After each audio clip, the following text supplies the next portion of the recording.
이 시간 하나님 말씀 에스겔 43장 1절 말씀을 보시겠습니다. 에스겔 43장 1절입니다. 그 후에 그가 나를 데리고 문에 이르니 곧 동양한 문이라. 이스라엘 하나님의 영광이 동편에서부터 오는데 하나님의 음성이 많은 물소리 같고 땅은 그 영광으로 인하여 빛나니 그 모양이 내가 본 이상 곧 전에 성읍을 멸하러 올 때 보던 이상 같고 그발 하숫가에서 보던 이상과도 같기로 내가 곧 얼굴을 땅에 대고 엎드렸더니 여호와의 영광이 동문으로 말미암아 전으로 들어가고 성신이 나를 들어 데리고 안뜰에 들어가시기로 내가 보니 여호와의 영광이 전에 가득하더라. 이제 5절까지 말씀입니다. 우리가 전 시간에 그 에스겔에게 이상으로 보여주신 성전의 모습을 우리들이 간략하게 살펴봤습니다. 사실 그런데 그것을 봐서 우리가 그 성전이 어떤 성전인지 참 알기가 어렵죠. 그래서 이 에스겔 성전에 대한 학자들의 연구도 그동안 여러 학자들이 많이 연구를 했지만 여러 가지 견해들을 가지고 있습니다. 그래서 이제 이 에스겔 성전에 대해서 이해하기가 상당히 다 어려운 그러한 일이라고 다들 말을 하죠. 물론 어렵습니다. 어렵긴 하지만 그러나 이제 계속 이 에스겔 성전과 연관돼서 이 43장 말씀서부터 계속 살펴가면서 그것을 갖다가 조금 우리들이 생각해 보면 어느 정도 그래도 이런 말씀이 아닐까 하고 믿어지는 그런 내용이 우리 마음에 들어오게 됩니다. 그래서 이제 오늘 시간, 이제 전 시간에 우리들이 대충 이렇게 한번 알아봤던 에스겔 성전이 어떤 의미를 갖고 있는지 한번 구체적으로 좀 더 살펴보는 그런 시간이 되는 것 같습니다. 우선 43장 1절에 보니까 그 후에 성전을 다 측량을 했죠. 맨 마지막에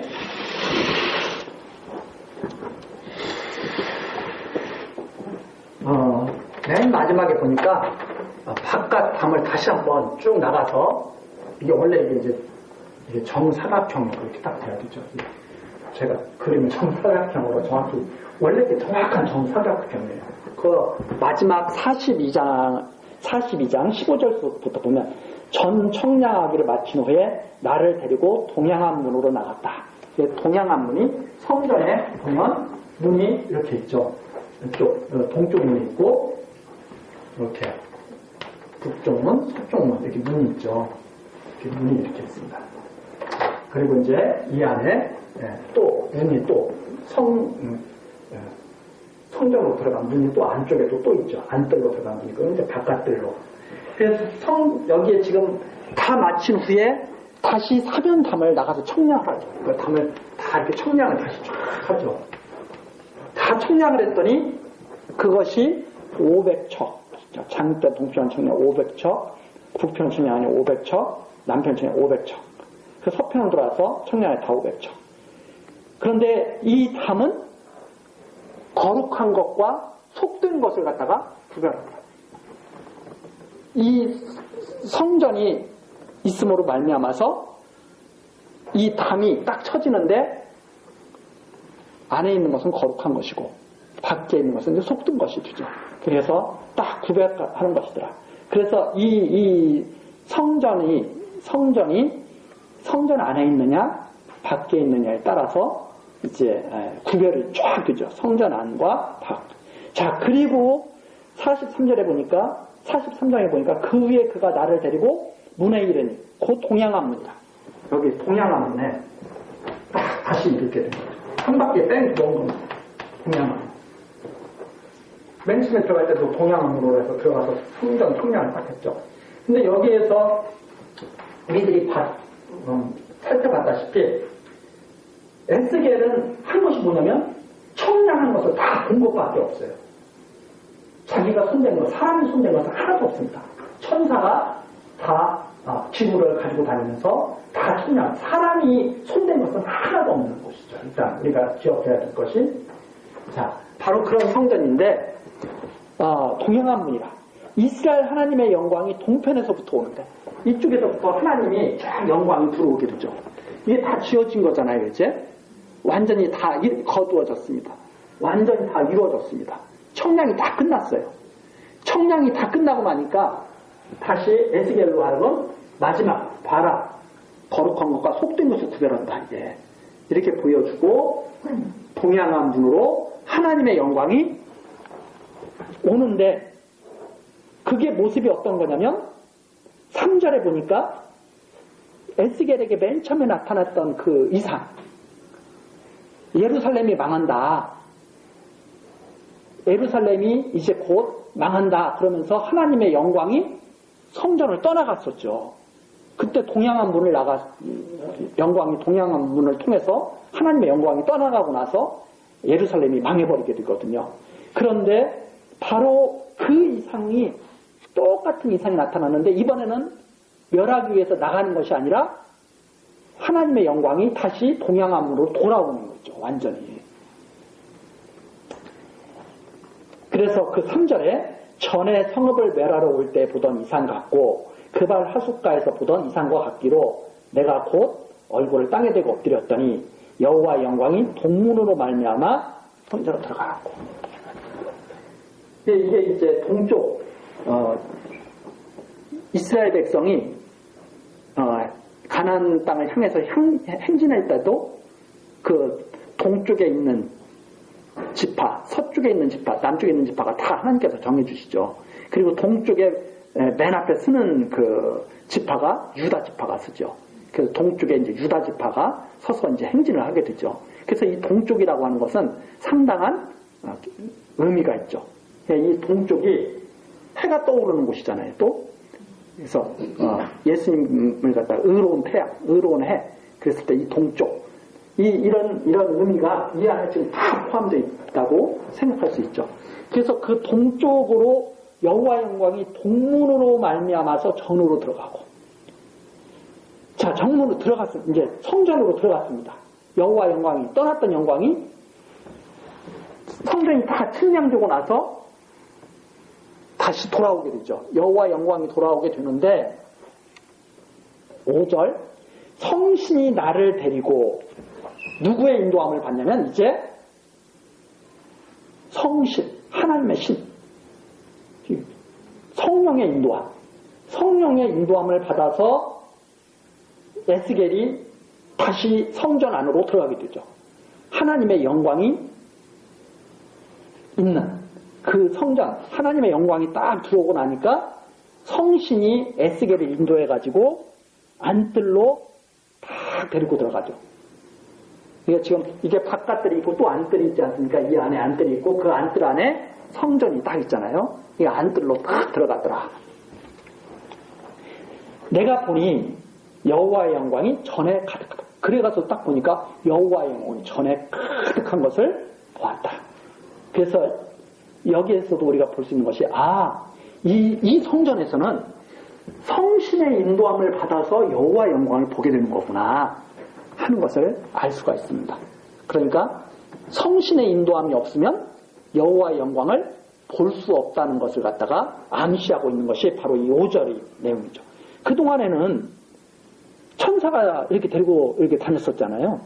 근데 이제 다 성전이 측량이 끝나고 여호와의 영광이 돌아오니까 그 영광을 보여주기 위해서 성신이 에스겔을 딱 데리고 그 여호와 영광이 가득한 전에 들어가도록 그렇게 이제 하죠.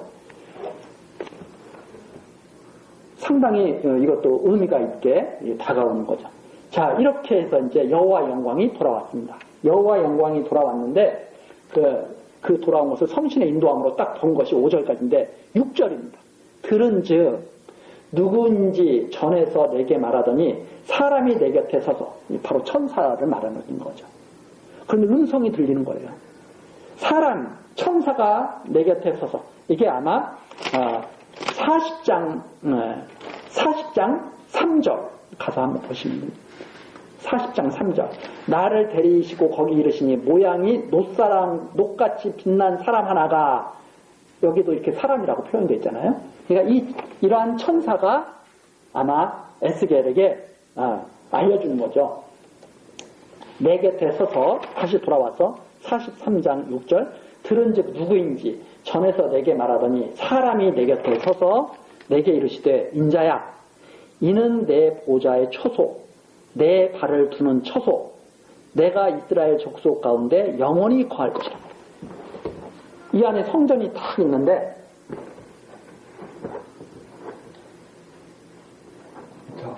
또 여기에 이제 이 안에 또 이렇게 또 있어가지고 또 문이 또 이렇게 또 있지 않습니까? 이렇게 문이 또 이렇게 있죠. 그리고 성전이 이렇게 있죠.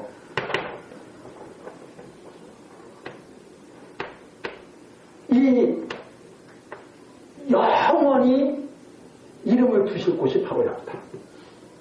이렇게 말씀을 하시죠.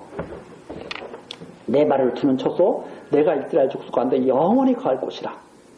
이스라엘 족속 곧 그들과 그 왕들이 음란히 행하며 그 죽은 왕들의 시체로 다시는 내 거룩한 이름을 더럽히지 않는다.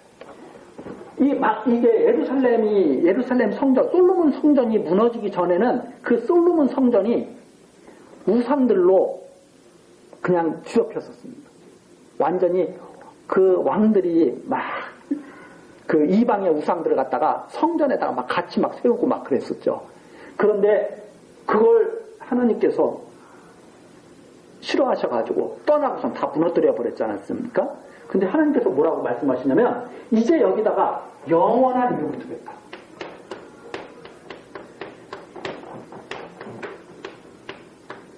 영원한 이름을 바로 이 성전에 두겠다고 말씀하시죠. 영원한 이름. 그래서 여기에 지금 보면 영원히 거할 것이다. 8절입니다. 그리고선 다시는 더럽히지 아니하리라. 내 거룩한 이름을 다시는 더럽히지 않는다. 그러니까 이 성전은 절대로 더럽히지 않는 곳이라는 말입니다. 이 안에서는 거룩한 것과 속된 것이 완전히 분리되어 있기 때문에 절대로 더럽히지 아니할 것이다. 그래서 이 지금 에스겔에게 보여주신 이 성전이 정말 완전한 성전, 그리고 하나님이 끝까지 계시는 성전이라고 하는 것을 알 수가 있죠. 자, 8절입니다. 그들이 그 문지방을 내 문지방 곁에 두며 그 문설주를 내 문설주 곁에 두어서 그들과 나 사이에 겨우 한 담이 막히게 하였고, 또 그 행하는 가증한 일로 내 거룩한 이름을 더럽혔으므로 내가 노하여 멸하였거니와 이제는 그들이 그 음란과 그 왕들의 시체를 내게서 멀리 제하여 버려야 할 것이라. 그리하면 내가 영원토록 그들의 가운데 거하리라. 하나님께서 하시는 말씀이 뭐냐면, 그 전에 성전하고는 이제 여기는 완전히 다른 곳이다. 이제 여기는 더럽힐 수 없는 곳이다. 더럽힐 수 없는 곳이라고 그러면서 9절이 바로 그 말씀이죠. 그들이 그 음란과 그 왕들의 시체를, 우상 같은 것들을 말하는 겁니다. 왕들의 시체라고 하는 것은, 죽은 왕들의 시체라고 하는 것은 우상 같은 것, 그런 것들을 내게서 멀리 제하여 버려야 할 것이다. 이제는 이 안에 있는 자들은, 이 안에 들어오는 자들은 이제는 더 이상 우상을 섬길 수 없고 음란을 행할 수 없는 자들이죠. 그래서 그리하면 내가 영원토록 그들 가운데 거하리라. 여기서 그리하면 이렇게 번역이 돼 있어가지고 마치 조건처럼 이렇게 돼 있는데 조건이 아니라 7절 말씀을 하는 겁니다. 7절 말씀. 버려야 할 것이다. 왜냐하면 여기는 더럽히지 아니할 것이기 때문에 그런 말씀입니다. 그래서 7절의 마지막, 다시는 내 거룩한 이름을 더럽히지 아니하리라. 그렇기 때문에 9절, 그들은 음란과 왕들의 시체를 내게서 멀리 제하여 버려야 할 것이다. 원래 그렇게 이해가 돼야 되는 거죠. 그래서 지금 에스겔에게 들려주시는 말씀이 뭐냐면, 하나님의 영광을 달아라. 하나님의 영광이 가득한 걸 봤잖아요. 하나님의 영광을 봐라. 여기에 이름을 두신다. 여기에 이름을 두신다 그러면서 이제 전의 성전과는 전혀 다른 성전이다. 전에는 백성들이 여기에 죽은 왕들을 갖다가 막 갖다 놓고 우상들을 막 갖다 놓고 해가지고 더럽혔지만 이제는 여기는 더럽혀지 못하도록 내가 할 것이다. 그걸 알아야 할 것이다. 이렇게 말씀하시는 것이 바로 9절까지의 내용입니다. 그리고 나서 10절로 넘어가죠. 10절. 인자야, 너는 이 전을 이스라엘 족속에 보여라. 자, 이 전을 이스라엘 족속에 보여라. 이 뒤쪽에는 이제 이렇게 서평 건물까지 다 있잖아요. 서평 건물도 우리가 다 살펴봤죠. 서평 건물. 자, 나중에 이제 나오는데 완전히 이 안에서 다 하나님을 섬겨야 돼요. 이 안에서 하나님을 다 섬겨야 되는데 이스라엘 족속에게 이걸 잘 보여줘라. 이 전을 이스라엘 족속에게 보여서 그들로 자기의 죄악을 부끄러워하고. 그럼 이걸 잘 보면 어떻게 되는가? 죄악을 부끄러워해야 됩니다.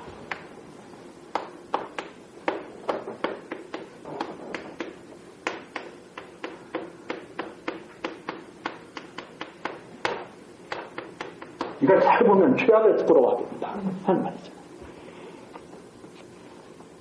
그리고 그 형상을 측량하게 하라. 이 형상을 측량하게 하라는 것은 이걸 보고 하나님이 왜 이렇게 이 성전을 이렇게 하셨을까 하고 그 하나님의 뜻을 갖다가 숙고한다는 말입니다. 하나님의 뜻 두 번째.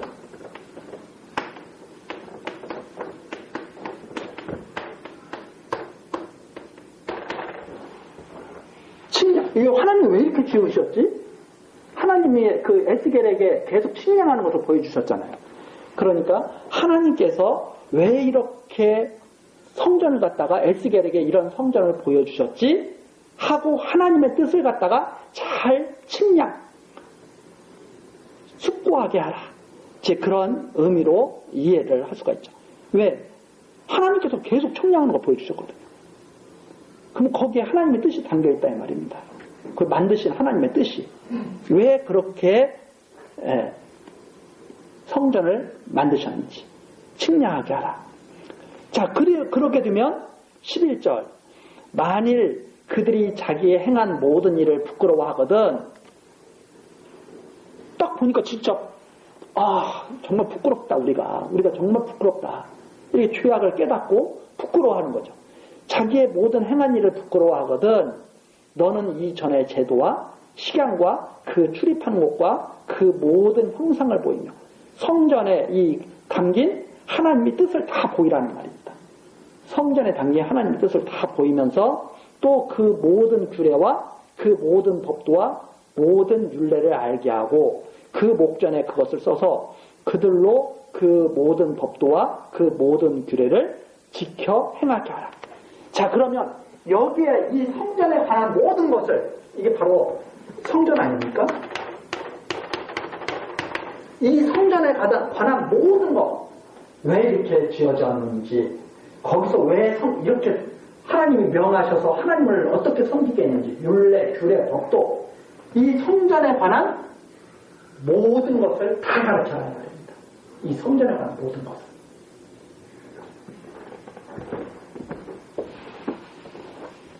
그들로 모든 규례를 지켜 그리고 그대로 행하게 하라.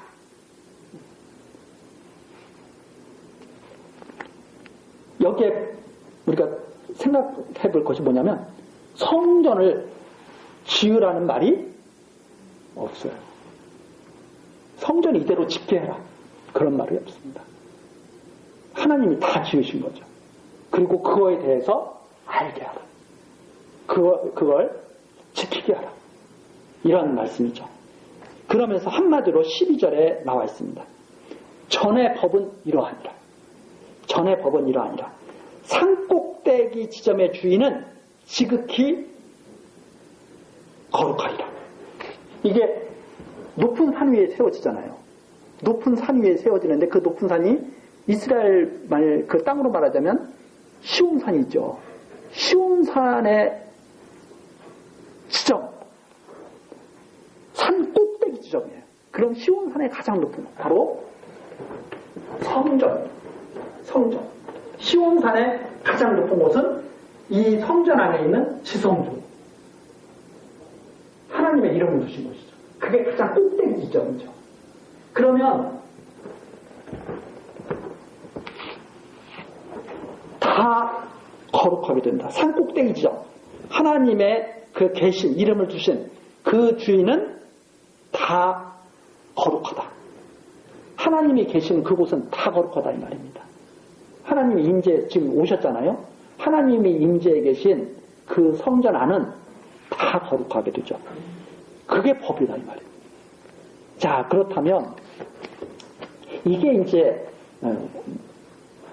무슨 의미를 가지고 이런 말씀을 하셨는지 좀 더 우리가 좀 깊이 있게 조금 더 한번 살펴본다면 이 성전에 대해서 여러 가지 견해들이 있습니다. 첫 번째 뭐냐면 이게 지상의 성전이냐, 크게 나누면 이렇게 나눌 수 있어요.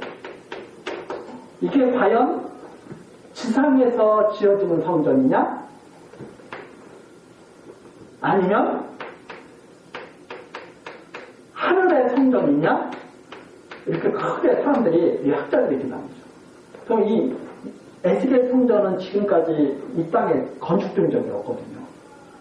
건축된 적이 없는데, 이제 학자들의 견해들을 이렇게 싹 살펴보면 어떤 견해들이 있냐면, 이건 반드시 지상에 세워진다는 겁니다. 이렇게 생각하는 학자들이 있어요. 그러니까 지금까지 세워지지도 않는데 지상에서 세워진다. 그 지상에서 세워지는데 조금 여기에 대해서 동의하는 그런 사람들도 있지만 아니다. 이건 지상에서 세워지는 게 아니고 하늘의 성전을 말하는 것이다. 이 지상에서 세워지는 성전을 말하는 게 아니라 하늘의 성전을 말하는 것이다. 이렇게 또 주장하는 학자들도 있죠. 근데 사실 어느 것이 옳다, 어느 것이 그르다 이렇게 확답을 하기가 사실 그렇게 쉬운 일이 아닙니다. 왜 그런가 하면 지상에서 지어진다면 언제 지어지느냐? 예수님이 재림하면 지어진다는 말입니다. 예수님이 재림하면? 그럼 예수님이 재림하면 지어진다 그러는데, 그러면 언제 예수님 재림에서 천년왕국 때가 되면 지었을 것이다. 이렇게 주장하는 분들이 있죠. 그런데 문제는 어떤 문제가 생기냐면 여러 가지 문제들이 있는데, 그냥 대략적으로 쉽게 좀 얘기를 해보면, 예수님이 재림할 때 이 땅 위에다 세워진다? 에스겔 보고 지금 이 땅에다 이 성전을 세울 것을 말씀하시고 계셨다? 이렇게 말하기가 또 어려운 점이 뭐냐면, 이 땅은 다 없어져 버리거든요. 새하늘과 새 땅 오면서 다 없어져 버리거든요. 그리고 이 뒤에 가면 나오지만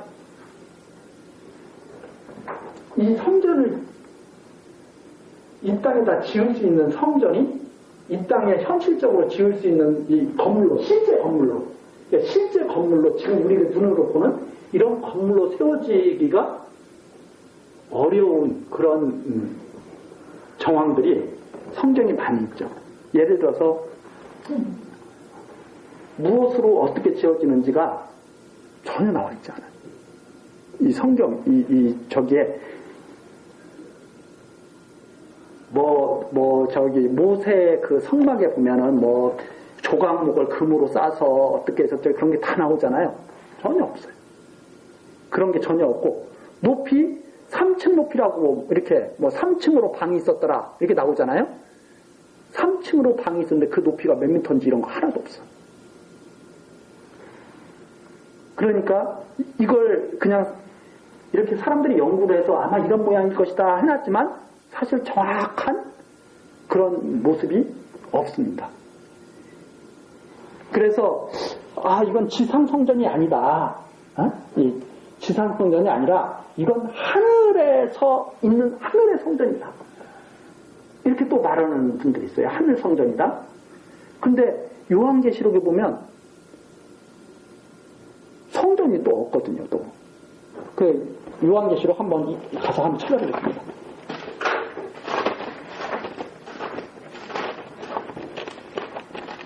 (21장)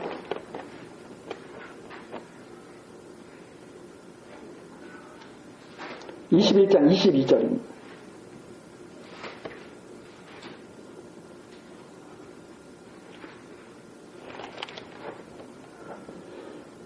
성 안에 성전을 내가 보지 못하였으니.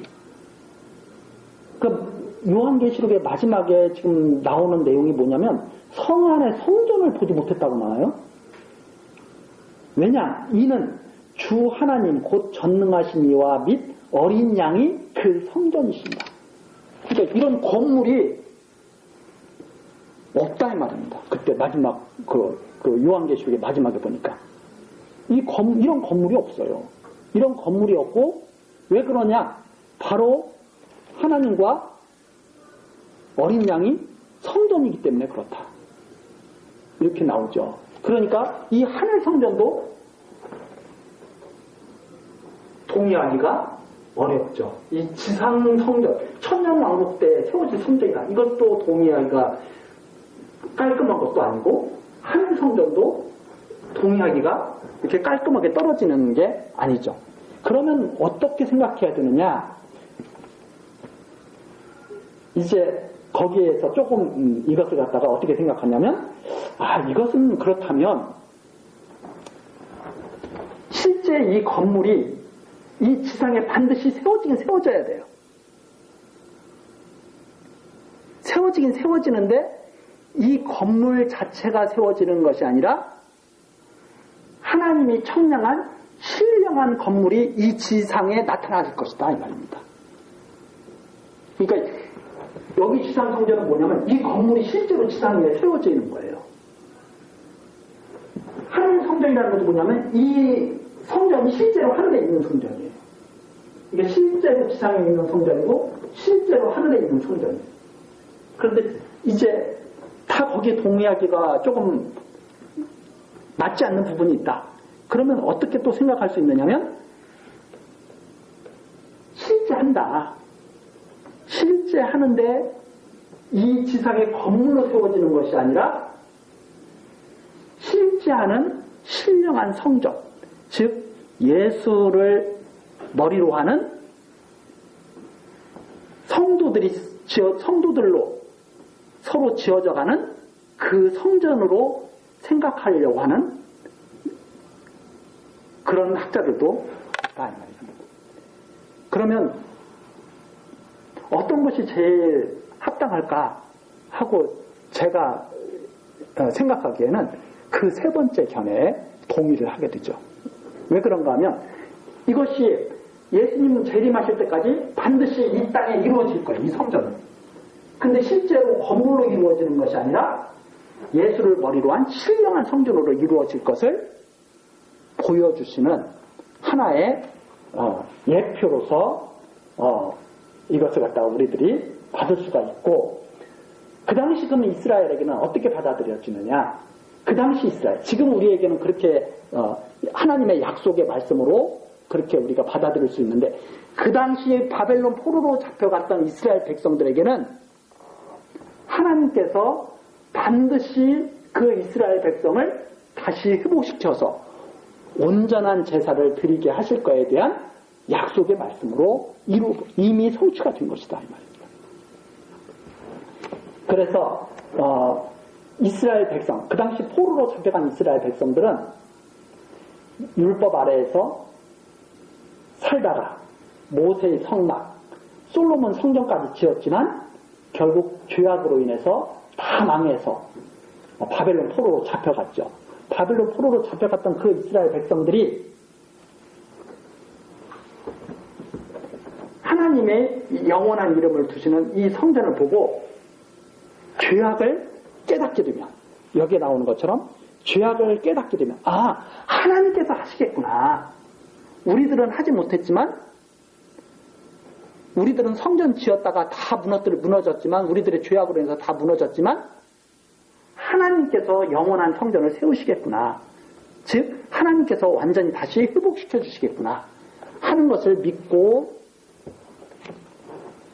다시 그 하나님께 돌아오게 하시는 그러한 역사를 하나님께서 이루실 것을 보여주시는 그런 내용으로 이렇게 이미 성취가 된 것으로 그렇게 이해를 하고, 그 다음 그것이 이제 신약시대에 와서는 예수 그리스도를 통해서 하나님께서 온전한 성전을 이 땅에 지어 가실 것을 말씀하시는 그러한 언약의 말씀으로 이해를 하는 것이 가장 올바른 그런 견해가 아닌가, 이렇게 이제 생각을 하게 되는 거죠.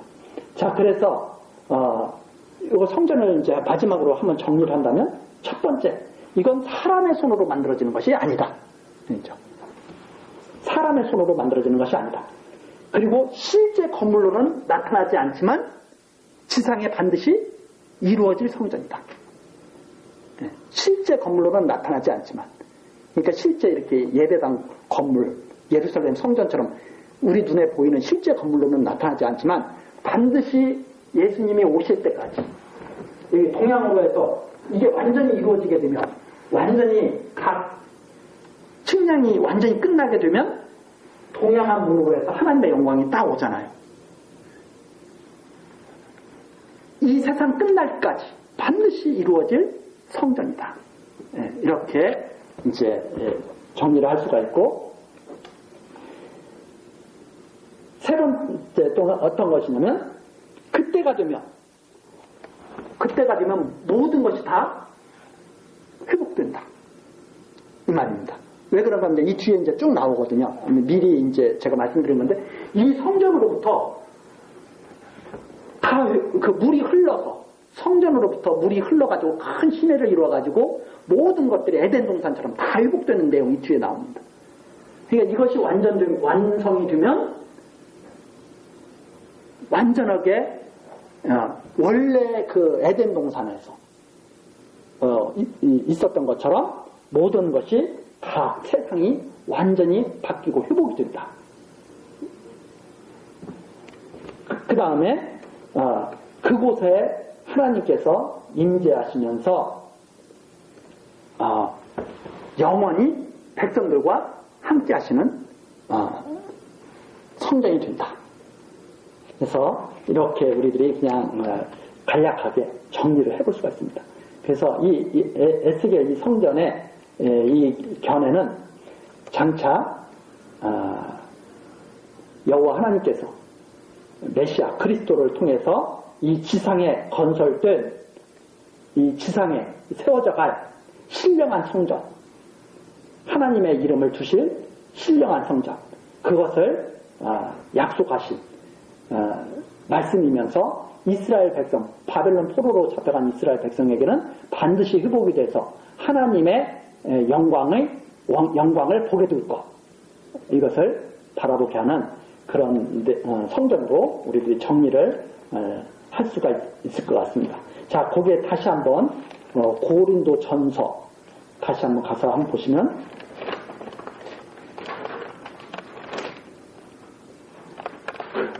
(3장) 16절 다시 한번 보시죠. 3장 16절, 너희가 하나님의 성전인 것과 하나님의 성령이 너희 안에 거하시는 것을 알지 못하느냐. 누구든지 하나님의 성전을 더럽히면 하나님이 그 사람을 멸하시리라. 하나님의 성전은 거룩하니 너희도 그러하니라. 거룩한 곳과 속된 것을 나누었죠. 그래서 너희들도 그러하리라 하고 말씀을 하고 계시고, 다시 한번 더 뒤로 가서 고린도 후서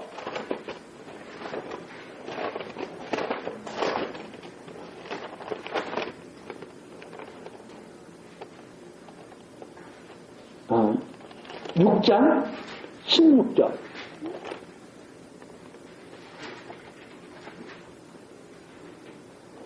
하나님의 성전과 우상이 어찌 일치가 되리요.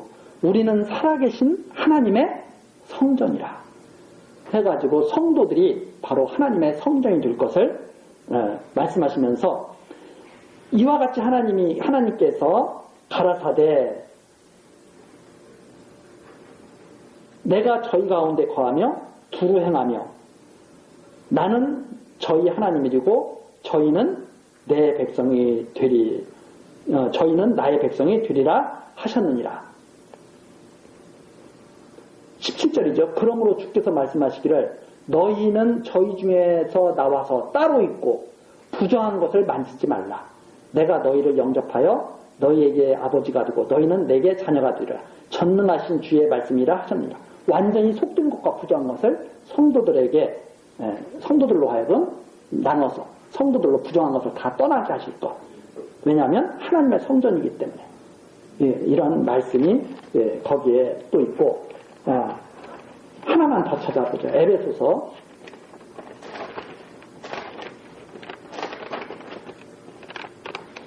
2장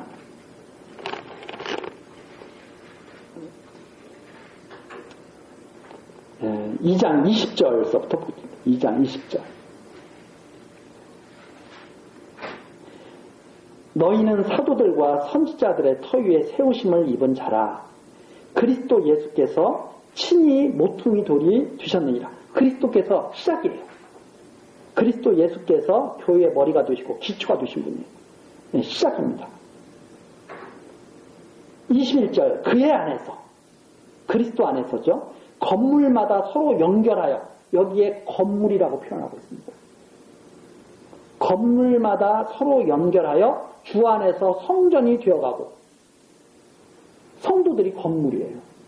그래서 주 안에서 성전이 되어가고 그 다음 22절 너희도 성령 안에서 하나님의 거하실 처소가 되기 위하여 예수 안에서 함께 지어져 갑니다. 예수 안에서 완전히 바로 교회로 지어져 간 건물이라고 하는 것을 갖다가 성전이라고 하는 것을 밝혀주고 있죠.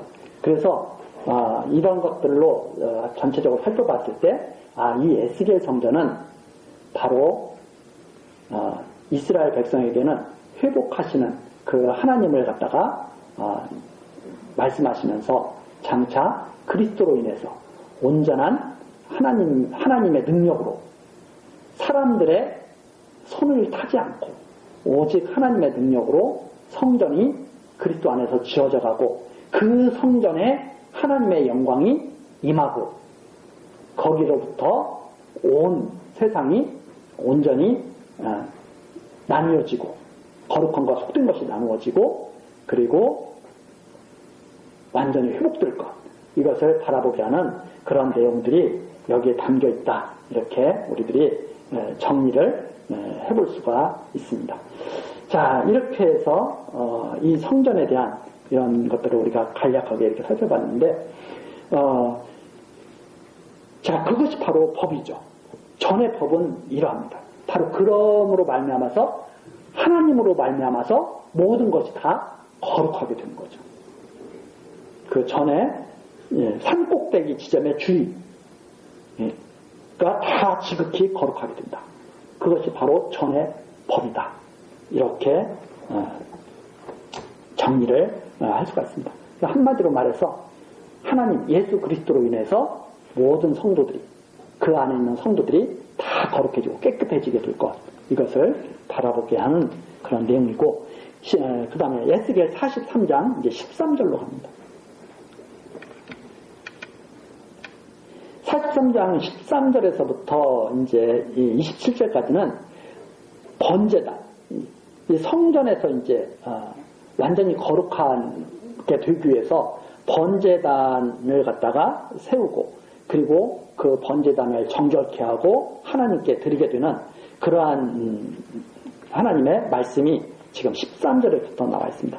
제단의 척수는 이러하니라. 한 자는 팔꿈치에서부터 손가락에 이르고 한 손바닥 넓이가 더한 것이라. 이게 이제 왕실 주비시죠.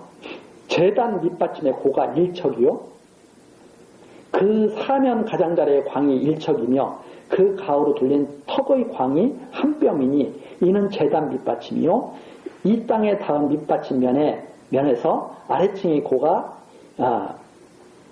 2척이요 그 가장자리의 광이 1척이며 그 아래층 면에서 2층의 고가 4척이요 그 가장자리의 광이 1척이며 그 번제단 위층의 고가 4척이며 그러니까 밑받침이 있고 1층이 있고 2층이 있고 15절에 보니까 또 그 위층의 고가 또 있죠. 그러니까 3층. 단이 위로 1층, 2층, 3층에서 계속 쌓여지는 거죠. 그 번제하는 바닥에서 수순불이 내시며 동서남북 이렇게 내수로 딱 돼 있겠죠. 16절 그 번제하는 바닥의 장이 12척이요 광이 12척이니 네모 반듯하고 그 아래층의 장이 14척이요 광이 14척이니 네모 반듯하고 그 밑받침에 둘린 턱의 광이 반척이며 그 가장자리의 광이 1척이니라 그 층계는 동을 향하여 할지니라. 그러니까 층계는 다 동쪽을 향해서 있으면서 동쪽에서부터 이렇게 이제 층계로 올라가서 제단에 이제 제물을 드리겠죠. 자, 그것이 바로 번제단의 규모입니다. 이 번제단의 규모를 갖다가 보면 정사각형 1층, 2층, 3층 이렇게 이루어졌다는 것을 알 수가 있죠. 그 다음에 18절서부터 이제 거기에서 하나님께 드리는 이제 제사, 봉헌, 규례입니다. 그가 내게 이르시되 인자야 나 주 여호와가 말하노라. 이 제단을 만드는 날에 이 제단이 만들어지는 날이 있죠. 그 제단을 만드는 날에 그러니까 여기서 만드는 날에 그런 거 보면 이 성전이 지상에서 분명히 실제는 한다 이 말입니다. 지상에서 분명히 실제를 하는데 위에 번제를 드리며 피를 뿌리는 규례가 이러하니라.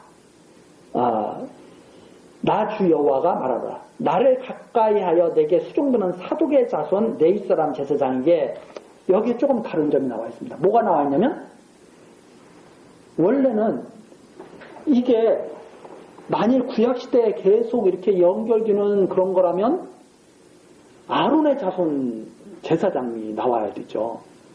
근데 그게 아니라 여기에서 아론의 자손 제사장은 싹 조금 없어지고 사독의 자손 네 사람 제사장이라고 말합니다.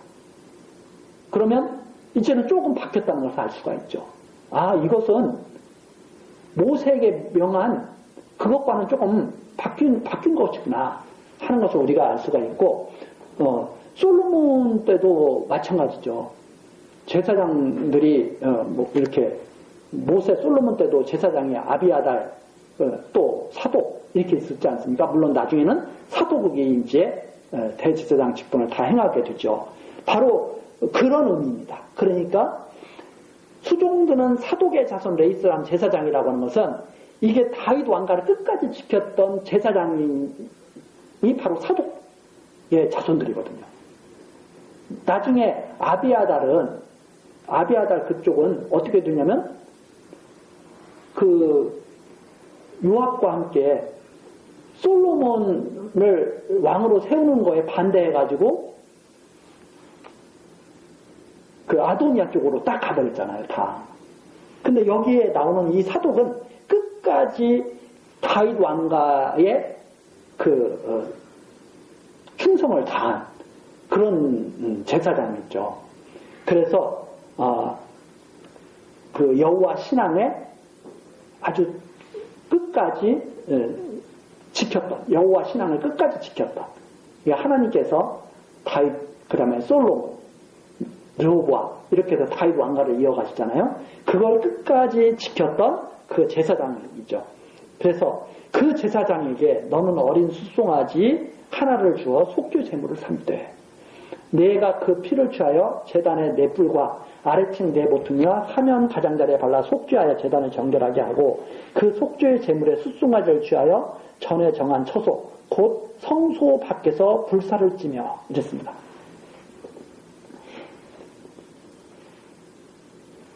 제단을 정결하기 위해서 피를 취하여서 속죄를 해야 되는데 사명 가장자리에 발라서 제단을 정결케 하고 완전히 피로 정결케 하는 거죠. 피로 정결케 하는데 21절 그 속죄 제물의 숫송아를 취하여 전에 정한 처소 곧 성소 밖에서 불사를 지며 아마 여기가 아닐까 이렇게 추측을 하고 있습니다. 서평 건물이 아닐까. 그 나가지를 않아요. 그러니까 이 성전 밖으로 나가지를 않고 그 안에서 처리를 하는데 22절 다음 날에는 흠없는 수염소 하나로 속죄 제물을 삼아서 그 단을 정결케 하기를 숫송아지로 정결케 함과 같이 하고 정결케 하기를 마친 후에는 흠없는 숫송아지 하나와 때 가운데서 흠없는 수양 하나를 들이되 나 여호와 앞에 받들어다가 제사장은 사독의 자손 제사장이죠. 제사장은 그 위에 소금을 쳐서 여기에는 소금을 쳐라. 그러면 이 소금이 뭐냐? 변하지 않게 하는 거거든요. 부패하지 않게 하거든요. 부패하지 않게. 그래서 부패를 방지하고 깨끗하게 썩지 않게 하는 그런 상징이죠. 그래서 번제물에 대해서 이 소금을 사용했다고 하는 것은 이 언약이 변하지 않는 언약이라고 하는 것을 말해주고 있습니다. 그것이 이제 레위기 다시 한번 가서 보시겠습니다. 레위기 12장.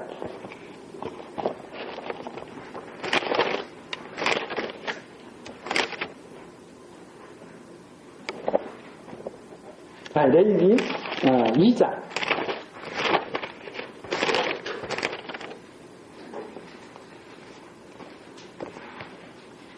레위기 2장 13절입니다. 레위기 2장 13절.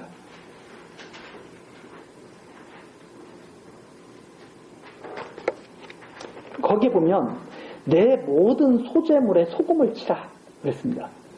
내 하나님의 언약의 소금을 내 소재에 빼지 못할지니. 왜 소금을 치라고 그랬느냐? 변하지 않는 하나님의 언약을 잊지 않게 하라는 거죠. 그래서 내 모든 예물에 소금을 들지니라. 이렇게 여기 나와 있죠. 즉, 요 에스겔에서도 마찬가지입니다. 소금을 쳐서 나 여호와께 번제로 드리라. 바로 이 언약의 소금을 의미하는 거죠. 변하지 않는 그 언약의 소금. 그래서 다시 에스겔로 돌아와서 에스겔 43장 24절 나 여호와 앞에 받들어다가 제사장은 그 위에 소금을 쳐서 나 여호와께 번제로 드릴 것이며 그 다음에 25절 나와 있습니다. 7일 동안은 매일 염소 하나를 갖추어 속죄의 제물을 삼고 이 수염소가 원래 속죄 제물이거든요.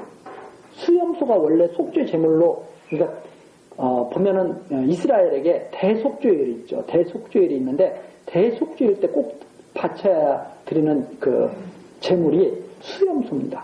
그 수염소 그 속죄 제물을 갖다가 드리는데 25절을 보니까 7일 동안 드리라고 했어요.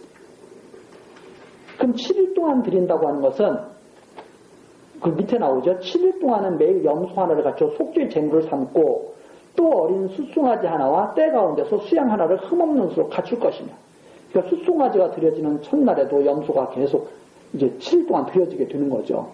드려지게 되는데 왜 그렇게 하느냐? 그게 바로 속죄 제물이다 이 말입니다. 속죄 제물인데 26절 이와 같이 7일 동안 제단을 위하여 속죄제를 드려 정결케 하며 봉헌할 것이요. 이 모든 날이 찬 후 그렇게 해서 딱 날이 다 차면 제8일에와 그 다음에는 제사장이 제단 위에서 너희 번제와 감사제를 드릴 것이라. 그러면 번제와 감사제는 일상적으로 정규적으로 이렇게 하나님께 드리는 제사가 되죠. 그리하면 내가 너희를 즐겁게 받으리라. 나 주 여호와의 말이라 하신다. 즉 이게 어떤 의미를 갖고 있느냐? 속죄제를 완벽하게 드리는 거예요. 이 안에서 속죄제를 제단에서 완벽하게 드리면 그때부터는 이제 하나님과 화복이 되는 거예요. 그래서 거기에 나오는 것처럼 번제와 감사제, 완전한 하나님과 교제가 이루어지게 된다. 즉 그래서 여기에서 지금 의미하는 것은 어떤 것이냐면 이 성전 안에서 완전한 속죄가 이루어져요. 7일 동안 완전한 속죄가 이루어지면 이제 그 의미가 7이라는 것이 완전수 이런 의미도 있고 그렇지 않습니까? 그러니까 이 때가 꽉 차가지고 속죄가 다 끝나게 되면 그 날이 다 차가지고 속죄가 다 끝나게 되면 이제 그때부터는 일상적으로 하나님과 교제가 이루어지게 되죠. 번제와 감사제가 계속 드려지게 되는 그러한 제사가 이루어지게 된다. 이제 하는 말입니다. 이것이 바로 새롭게 드려지는 제사예요. 그 전에는 아론 제사장들이 매일 속죄를 하고 이렇게 뭐 제사를 드리고 뭐 계속 그러지 않았습니까? 근데 이제는 사독계열 제사장들이 완전한 속죄를 하고 그리고 하나님과 교제하게 되는 그러한 제사가 이루어지게 된다 하는 그런 의미를 갖고 있다고 이렇게 이제 우리가 정리를 할 수가 있습니다. 그래서 이 지금 43장에 나오는 이 내용이 바로 새 예배, 이 새 성전에서 드려지는 새 예배에 대한 말씀이 지금 이렇게 이루어져 가고 있죠. 그 다음에 44장으로 넘어가는데 역시 44장도 성전에서 드려지는 여러 가지 지켜야 되는 여러 가지 율례와 규례와 법도 이런 것들이 44장 또 45장 쭉 계속 나오게 됩니다. 우리 그 내용은 다음 시간 또 계속해서 살펴보도록 하시겠습니다. 기도하시겠습니다. 영원전 그리스도 안에서 택하신 성도들을 부르시고 신령한 성전으로 지어가시는 여호와 하나님, 오늘도 우리들에게 생명과 호흡을 주시고 하나님 말씀을 들을 수 있도록 지켜주시니 감사와 찬송을 드립니다. 하나님께서 에스겔 선지자에게 이상으로 보이시며 바벨론 포로로 살아가던 이스라엘 백성들에게 알게 하라고 명하신 성전과 예배에 대한 말씀을 이 시간 우리들도 함께 들었습니다. 하나님, 우리들에게 전해진 이 하나님의 말씀을 바르게 깨달아서 그 명하신 뜻대로 온전히 순종할 수 있도록 하나님 성령으로 지켜주시고 역사하여 주옵소서. 하나님께서 하시는 모든 일들이 온전히 우리 안에 이루어질 것을 믿사옵고 예수 그리스도의 이름으로 기도드리옵나이다. 아멘.